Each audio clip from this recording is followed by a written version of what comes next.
Transform South Sudan is a ministry that we're partnering with. We're spending the rest of this year trying to raise $85,000 to pay for a maternity ward to be built at the Achik Women's Clinic in Liat Nam, South Sudan. A matching gift of $42,500, so half of it has already been given. So every dollar we raise through the podcast doubles instantly.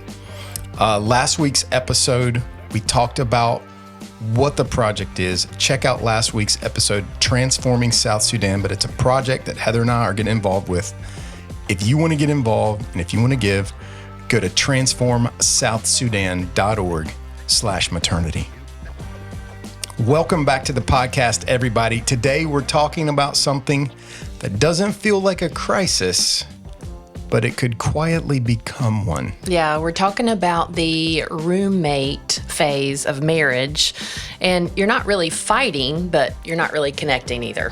You're managing a house, raising kids, paying bills, and somewhere along the way, you stopped really seeing each other. It feels kind of normal, but that's the scary part. Yeah, and it's not what your marriage is meant to be. Are you ready? Let's go. Let's go. Oh, don't you know it's called rolling out the prison? Marriage podcast. Welcome to the podcast, Heather Carty. Yeah, Carl. The most consistent guest of Carl and Heather Present. Is there a prize for that? Or is it just like you're here, that's it? You know, I like a good prize. You get to sleep with me. That's prize enough. Okay, tell me what's going on. Something going on here?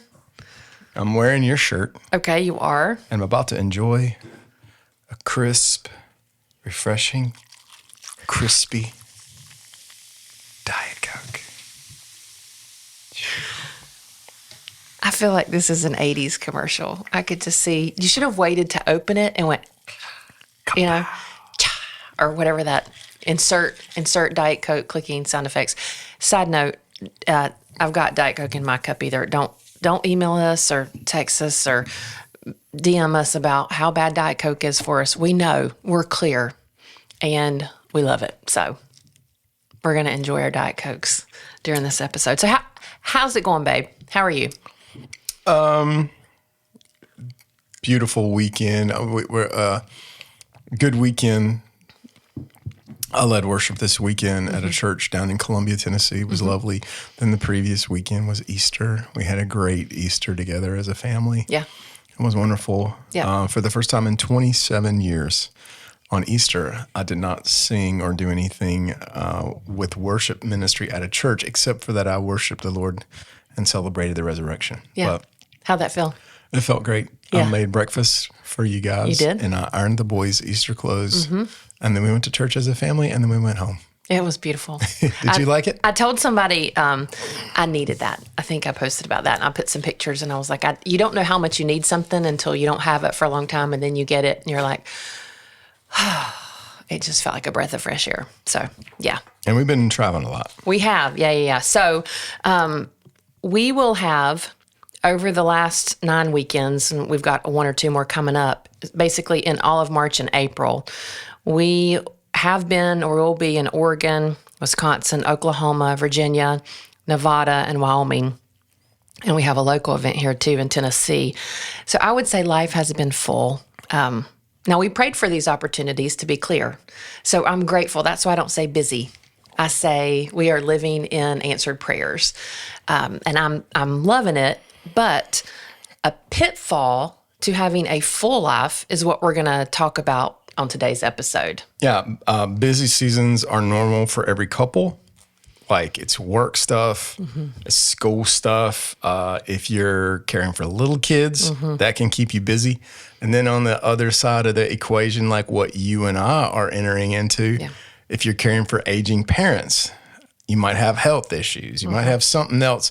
Nobody's immune to being busy or getting overwhelmed, but it ends up feeling like your roommates. Right. And me and you, the hosts of a big-time hit marriage podcast, the authors of a book, we speak in marriage all the time, and we look at each other here lately, and it feels like we're roommates. Yeah. We're exchanging things on our Google calendars. Yeah, you're a good roommate. I like being Thank roommates with you. Thank but you. but you're not supposed to just be my roommate. Right. We need more from that. And we've had a lot of people asking us over the last few weeks at different marriage conferences. We'll do a Q&A. And this comes up, and it's a question that says something like, what if we don't have anything in common anymore? Or what do we do if we just stop feeling like lovers? We're not in love, we're just roommates. And every marriage goes through this season. That's fine. But we're going to talk about it today. Yeah. And I think probably we should start by defining what we mean when we say living as roommates, because obviously we are, to some extent, that's right. We are roommates and we have to do the things that roommates do. You constantly leave your dishes in the sink or don't pay your part of the rent. That's going to be a problem, right? Are you bringing this up now? While we don't split our mortgage payment, it's a problem if we don't both do our parts like roommates would. Yeah. But if your relationship becomes more functional than relational, that's a good indicator. And so if your partner's in logistics but not connection, so you guys work out the logistics great, I think we can do that. We can have family meetings once a week to figure out who's going in what directions and figure that out. If we talk about schedules more than we talk about our hearts on a consistent basis. Now, like I said, sometimes you have a full week or a full 2 or 3 weeks and you're like, we got to get on the same page with schedules and visit that and revisit that. And we can appreciate that like when we're traveling. But if that becomes the norm, that can be an issue. And if you share a space, but not intimacy. And when I say intimacy, I don't mean just sex. That could be an indicator that you're just roommates. But in addition to that, are you really seeing that other person for who they are? And so other than this time, do you feel like we've ever been there? Have there been seasons for us that you can look back in and say, yeah, I remember this season, we've done that? Yeah. Over the years, we've been, like you and I have always been project oriented. Like we can get work done and we can get focused.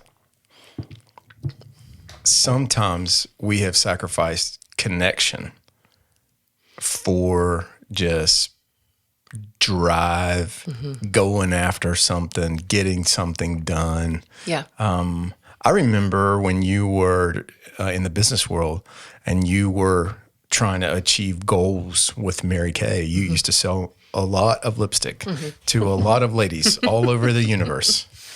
And if you would get in a mode where you were like trying to meet a goal, trying to earn something. And you won so many cars doing Mary Kay and trips and so many awesome things for our family. It was on balance. It was amazing. But there would be times where you would get in a mode, or like for me, I can get in a mode like every now and then, like I love to focus on something. And it's like, I get convicted about it because if I get interrupted when I'm in my focus mode, it's like the most annoying thing that can happen to me. You know what I mean? Yeah. I'm like, okay, well, if you must have a hug right now, then I guess I'll give you one.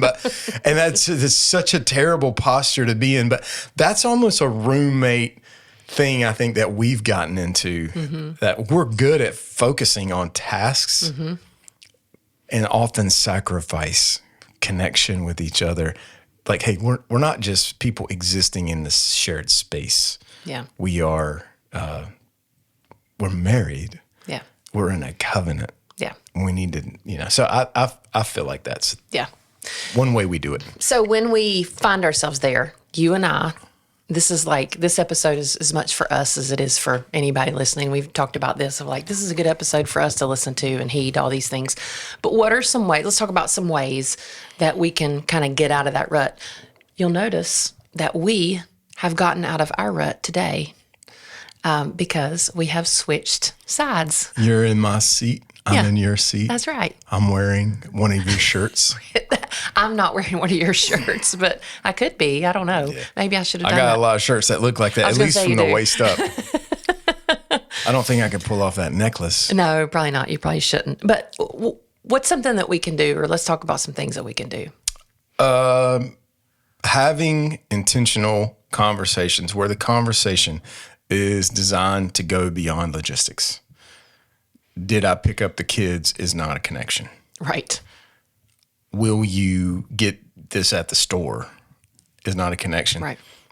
All important connections. I would hate for anyone to abandon their children. Sure. Right. Or not pick up something at the store. Right. But making time to talk beyond logistics. A lot of our talking is logistical. If you have kids, if you're in a family, you need to talk logistics. If that's all you talk, that's something to pay attention to and making time to do that. We all have the same amount of time. We have to prioritize connection. So that'd be the first thing. Yeah. Yeah. Start talking about connection. How do I what are some ways I could do this? So do I just, I'm like, let's sit down and connect. Like, give me some language around what that might look like to connect with you other than just saying, hey, what time is our meeting tomorrow? Yeah. What time do we need to leave on Thursday to go to the airport? What time do we need to pick this kid up? That kind of thing. I don't love it when somebody asks me how my day was. I feel like that's a lazy question. Yeah. And it's mostly cliche. Sure. Most people really don't want to know. If I ask somebody what their day was like and they say it was fine. Yeah. I will also ask a follow-up question. What were the things that made it fine? And then it kind of pushes on that cliche answer to go a little bit further into like, well, let me take stock of that. So for me, I think one good question to ask is kind of a couplet of questions. What's one thing that was hard for you this week? And what's one thing you're grateful for this week? And it may be like, you already know what was hard for me. We had a good scrap about some money thing. I don't know. Right. But what was hard for you and what was grateful for you pulls back the veil of the logistic thing. It's not, it might be about something logistical, but it's more about what you felt, what you experienced. Yeah. And then I think something like that, a practice like that, some language like that is helpful. Yeah. Yeah. Talk about, it's you do this thing when we speak together where we get back to back, physically back to back. We're close, we're touching, our backs are touching. And we can talk about logistics and you're going your way, I'm going mine, we're together. But there's something that changes if we turn and face each other. That's the difference. So kind of what we're talking about, making time for connection. Logistically, you can get a lot done back to back. A lot of times we need to be more purposeful about turning and facing each other and getting face to face. Yeah. Okay. So we're going to start talking, not just logistics. And then another. Is there like a commercial about logistics? Does it say like logistics? I don't know. Like, would it be in favor of logistics, like an IT? Yeah, it's like that. Whatever these people do, that's not right though. No, it's not. That's logistics. Is that like something else? No, and I don't. It doesn't hit anything for me. It's Da-na-na. no. Sounds like a Muppets. Anyway, okay. So next we're going to rebuild small moments of affection. And I say rebuild here because we probably all started with moments of affection in our relationship. That's something that you didn't have to work to build. In other words, like I didn't have to ask you over and over again if you would hold my hand when we were dating. You just held my hand. And you would put your arm around me. And there's just these small moments of affection. And it might be, they don't have to be dramatic moments. They also don't have to be sexual moments. They can be, but if there might be a problem if it's always tied to foreplay or sex, then it feels less about affection and more transactional.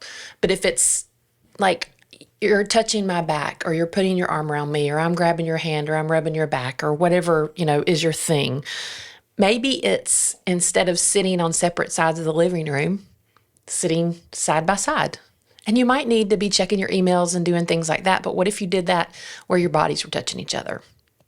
Or we have initiated something in our marriage lately called just the 10-second hug. 10-second hug. Yeah. And so at first it was like we would count. And it felt a little bit like a checklist sometimes, and we've each had times where it was an interruption to our day, But what I have found is that when you come up and hug me and it's an interruption, when you do it for more than 4 or 5 seconds, I start to melt. Something starts happening in me. Whereas if you were to just come up and hug me, not give me time to respond and reciprocate, Yeah. I just would kind of go on my way. If you're just like quick hug and then go on your way, and that's fine. It was just kind of not even a blip in my radar. Yeah. Something happens though. What's that feel-good chemical that gets released It's when the, something happened to you? Is it oxycodone? No, it's not oxycodone. Oxytocin. Oh, yeah, that's it. Close. A feel good chemical. Okay. Right? It's got to be connected somehow. Yeah. This does not work for people at the grocery store, though. If you've tried it with people at the grocery store, that's why it's your married partner. Okay. It's not your grocery store employee. But it can be a bridge back to your marriage, just a bridge back to that connection. My mom is in an Alzheimer's ward or dementia ward at a facility. And one of the things I noticed that makes me really sad as I watch, and I'll spend chunks of time with her. My sisters are the heroes in this story because they're seeing her week in and week out. For me, though, I will go and I'll spend a weekend. So on those weekends, I'll spend 6 or 7 or 8 hours with her throughout the day. And I'll notice everybody on that ward that no one touches them unless they are being fed, diapered, or bathed. And so these people never get touched. Mm-hmm. And I can't help but wonder, is part of their condition declining because they just lack human touch? And it saddens me. And one of the things that I used to tell the boys, we would go into these kinds of facilities at Christmas every year when I was in business and just give them gifts. And I would tell the boys because it was a little bit scary for them. And, they didn't know these people.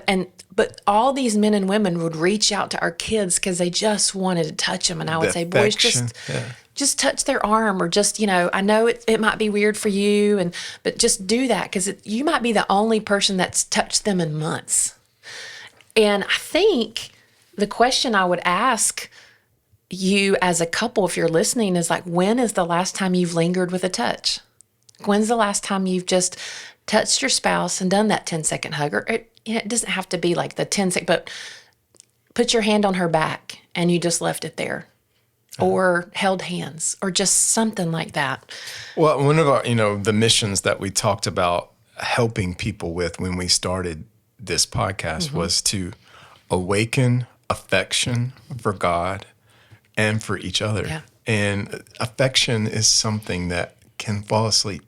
Yeah. It can drift into the background when we get busy. Mm-hmm. So I think your point is well made, and it's something that we crave, but we just kind of forget about it. Yeah. It gets misplaced. Yeah, it's an easy thing to drift away from. Another deal on the roommates front is is time, protecting time with each other, and making space for it. Like, we're making space for this podcast, but we got to go on a date. Yeah. We got to go do something together. And that's been something here lately that it's just not been something we've made happen. We've been so busy. Mm-hmm. We are going to Lake Tahoe. Yes. On Thursday. I'm excited about that. Yeah. It's for work, but we don't have to work until Friday. So maybe you'll take me a date on Thursday. Yeah. Yeah. But protecting time and building rhythms, really, like, I think that's what I mean when I say protecting time. Like, this rhythm, my buddy Justin, he and his wife have done a weekly date night, I think for like 25 years. Wow. That's amazing. And they're serious about it. Yeah. Justin and Fallon. Mm-hmm. Wonderful couple. Yeah. Weekly date night. Yeah. For over 20 years. The time is protected. They made a point of it. They fight. They have struggles. They're working on it. They got kids. They're busy. He leads a ministry that I work with. they protected that time. They didn't make an excuse about how, well, we're too busy. Yeah. And so that's just a simple thing that I think is, you wouldn't do that for your roommate. Right. You would say to your spouse, to your covenant partner, hey, we've got to protect this, and making this time, this special time is one way of saying, hey, we're protecting this. And it doesn't have to be complex. I think it's, if you're a morning person or morning people, if you're night people, if you have little kids, it doesn't have to be expensive. It doesn't have to be fancy. Maybe it's take a walk in the mornings. If you have a dog, if you happen to be a pet owner. I do have a dog. I love him so much. Yeah. We made a special date at Chick-fil-A one time. We didn't have any money. Nope. This was years ago, but we needed to go on a date night. We didn't have any money. After we paid for childcare, we had about $25. Yep. But we had a tablecloth, candlestick, some flowers. We went and set up at Chick-fil-A. Did you just say candlestick? I meant to say candlestick. That was cute, though. We have a candlestick? We did. You ever had a candlestick? Never had a steak at all at Chick-fil-A. Pretty waxy. No, but we went and set up, and then they gave us a free milkshake. They did. Yeah. I was like, I love that. So good. I think it's just that idea of intentionality and That ain't no consistency. It is a word. Intentionality? That ain't no word. That ain't no word. Wow. Yes, intentionality is a word. Being intentional. Weigh in, guys. Is intentionality a word? Okay, last. If there's something that you've been avoiding, deal with it. Because, man, that can be a connection killer. And maybe you've not been connecting because when you start with that, hey, what's been something that's hard for you this week? Or that touch or that way of just having your spouse kind of open up to you with intentional time, you're afraid that the big thing that you need to talk about is going to come up. And so you avoid those times of connection because I'm not ready to talk about this. It's easier to just do the roommate thing. Yes, absolutely, because you can live like that. If you have unresolved conflict with each other, unspoken hurt that has built, and we've heard this too with the couples that we've talked about. We had an episode on forgiveness several episodes back, but we've heard couples even open up to us about, hey, he did this many years ago, or she did this, and I'm still feeling hurt and wounded. And you see the other couple look like, I didn't know they were still feeling hurt about that many years ago. And it could be something as simple as like 3 or 4 weeks ago. But man, those can be seeds of just unforgiveness and bitterness that take root. And I use that metaphor because it really is like that. Like you're planting it, you're watering it every day with like conversations you're having with nobody that's there except for yourself, Yeah. And so you can't have that deep intimacy when there's hidden tension. And it's this idea, and I'm guilty of this so much because of just my bent and my personality, is that I will trade intimacy for harmony. So basically, I'm going to give up intimacy with you for harmony in our relationship. I would rather avoid the elephant in the room and not talk about it and not be intimate with you so that there can be harmony. Now, harmony is really just on the surface because below it, there is all this tension. But eventually what happens with you and I when that tension stays under the surface is that we drift apart from each other, and there's this division that can happen. And so we've got to be careful about that. So if you've been avoiding something, you've got to deal with it and talk about it. So just kind of in conclusion here, the roommate trap isn't about just time together, because we do have time when we're scheduling meetings, when we're I might be cutting the grass, you might be weed eating. You might be paying bills, and I might be, doing dishes, that kind of thing. We're in the same space at the same time. So it's not necessarily about time. It's about being intentional. And you'd spend a lot of time with a roommate, maybe, but that you're not growing deeper in connection. The other idea is that you're not going to drift into this. You don't just drift into it. We say this a lot about most things in marriage. You're not going to drift closer to each other. Well, it's almost even for us, even right now, like I feel the pull of drifting apart so much. I mean, it's in a busy season.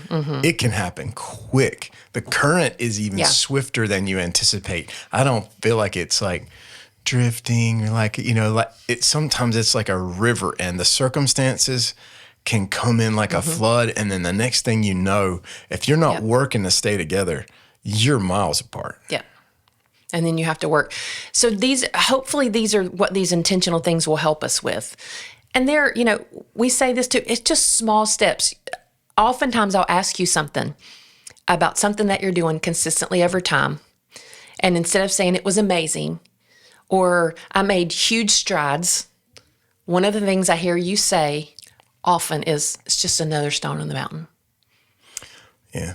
And the reason, what I say, I heard a preacher say one time, God moves mountains. He can move mountains.